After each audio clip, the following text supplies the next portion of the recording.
Gujarat, a tragic bridge collapse that took place there. 13 people have lost their lives in this very bridge collapse in Gujarat's Vadodara.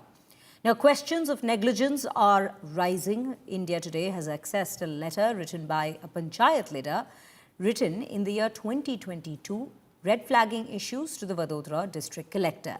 Now, in the letter, warning was raised over the vibrations in pillars, calling for a report on the stability of the bridge. Remember, the 40-year-old bridge saw repairs only last year before the deadly collapse took place on Wednesday.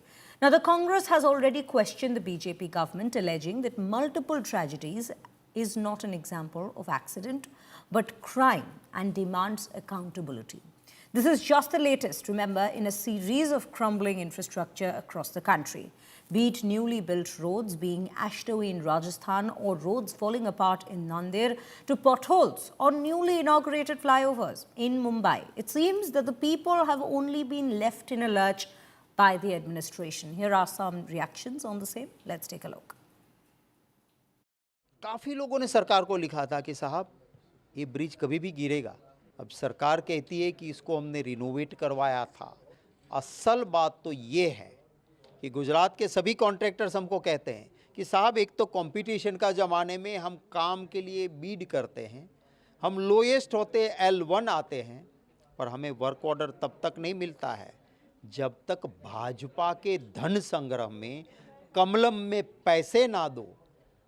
और इसी वजह से भाजपा की नीतियों की वजह से आखिरी एक साल में आप देखो काफ़ी ऐसे हादसे हुए। अभी तक 11 डेड बॉडी बाहर निकाली गई है और 5 जिंदा लोगों को बाहर निकाला गया है और अभी भी रेस्क्यू ऑपरेशन जारी है। 2 से 3 बॉडी अंदर हो सकती है, लेकिन जैसे व्हीकल बाहर निकालेंगे उसके बाद मालूम पड़ेगा। SDRF है, NDRF है, जेटको की टीम है और स्थानीय युवा लोग इसमें लगे हुए हैं। Atul Tiwari joins us on the broadcast at this point. Atul, a very good morning to you. सबसे पहले इस घंटे में आप हमें बताएं कि क्या अपडेट्स आ रही है वहाँ से।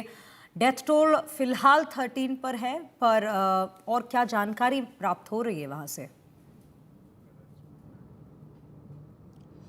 देखिए, सुबह एक बार फिर से SDRF, NDRF की जो टीमें वहाँ पे मौजूद हैं उनकी तरफ से रेस्क्यू ऑपरेशन शुरू किया गया है। और आज पूनम है, जिसकी वजह से जो खंभात की खाड़ी है उसमें से जो पानी है वो महिसागर नदी में, यानी कि महिसागर नदी का जलस्तर आज के दिन में सामान्य से थोड़ा अधिक बढ़ेगा।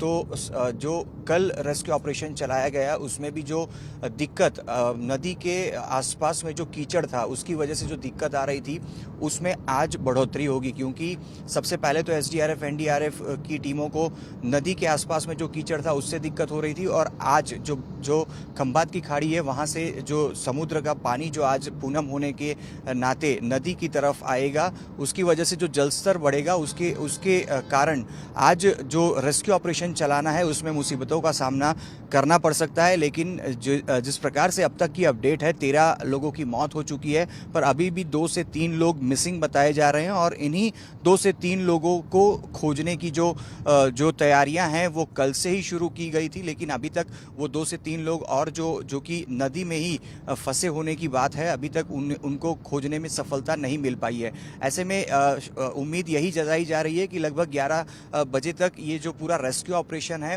वो पूरा हो सकता है। लेकिन सुबह आज जैसे ही लाइट शुरू हुई है उसके बाद से लगातार SDRF और NDRF की जो टीम है उन्होंने रेस्क्यू ऑपरेशन अपना शुरू कर दिया है।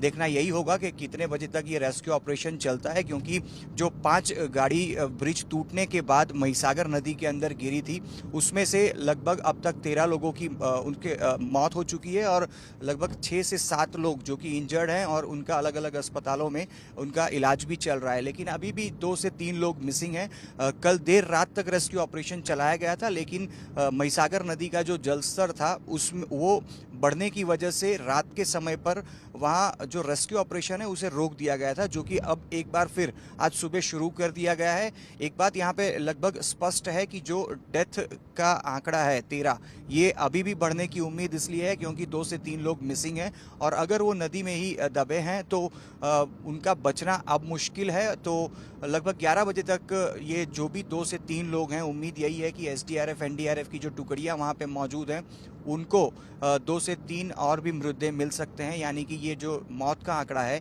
वो बढ़ सकता है। जी अतुल, और एक सवाल यहाँ उठती है कि अभी ये एक मैनमेड ट्रेजेडी की तरह भी देखा जा रहा है इस पूरे हादसे को, और कहीं ना कहीं तो सुरक्षा में चूक रही है। और ये जो लेटर आई है 2022 से 2022 से, हम इस लेटर को देखते हुए क्या हमने बीजेपी या फिर गवर्नमेंट की तरफ से कोई रिस्पांस देखा है अभी तक?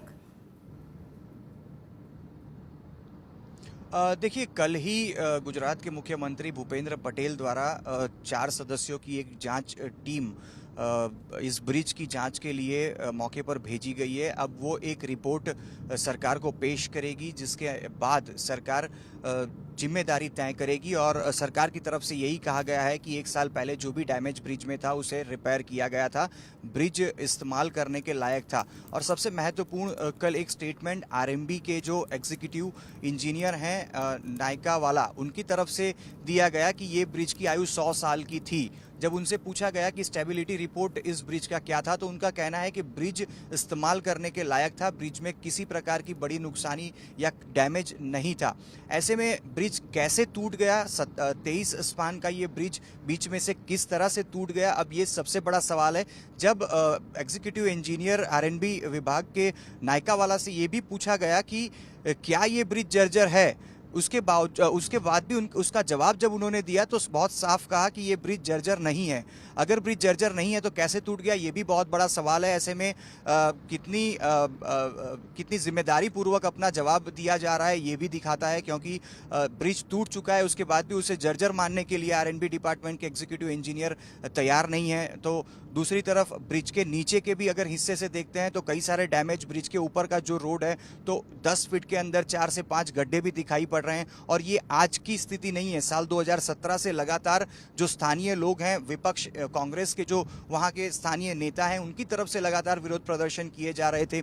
1 साल पहले भी जब ब्रिज रिपेयर किया गया, स्वाभाविक है रिपेयरिंग की जरूरत तभी पड़ी जब ब्रिज की स्थिति ठीक नहीं थी या ब्रिज के अंदर कुछ नुकसानी थी, लेकिन इसको मरम्मत का नाम देकर ब्रिज को चालू रखा गया। स्थानीय लोगों की हमेशा से यही मांग रही कि हैवी व्हीकल्स जो इस ब्रिज से गुजरते हैं उन पर रोक लगा दी जाए, लेकिन प्रशासन की तरफ से कभी भी हैवी व्हीकल्स पर रोक नहीं लगाई गई। 1 साल पहले ब्रिज की मरम्मत कर दी गई और ब्रिज को चालू कर दिया गया। स्थानीय विधायक पादरा के बीजेपी विधायक हैं, उनसे भी बातचीत हुई हमारी, तो उन्होंने भी यही कहा कि 1 साल पहले इस ब्रिज को रिपेयर किया गया, तब ऐसी कोई बड़ी नुकसानी नहीं थी, लेकिन ब्रिज की स्थिति को देखते हुए उन्होंने भी मुख्यमंत्री से नए ब्रिज बनाने के लिए एक रिक्वेस्ट की थी, जो कि बाद में मंजूर भी हुई और 3 महीने पहले 212 करोड़ का नया ब्रिज इसी जगह के लिए मंजूर भी कर दिया गया। लेकिन फिलहाल डिज़ाइन उसका अभी भी बाकी है, उसका जो वर्क ऑर्डर देना है वो बाकी है, लेकिन ये सारी प्रक्रियाएं पूर्ण हो पाती उससे पहले ही जो लगभग 40 से अधिक साल पुराना ये ब्रिज है वो बीच में से टूट गया और लगभग 5 से 6 जितनी जो व्हीकल्स उस ब्रिज पर उस वक्त मौजूद थे महिसागर नदी में गिरे। अब तक 13 की मौत हो गई है, 2 से 3 लोग और भी मिसिंग है और लगभग 5 से 6 लोग जिनका इलाज अलग अलग अस्पतालों में चल रहा है।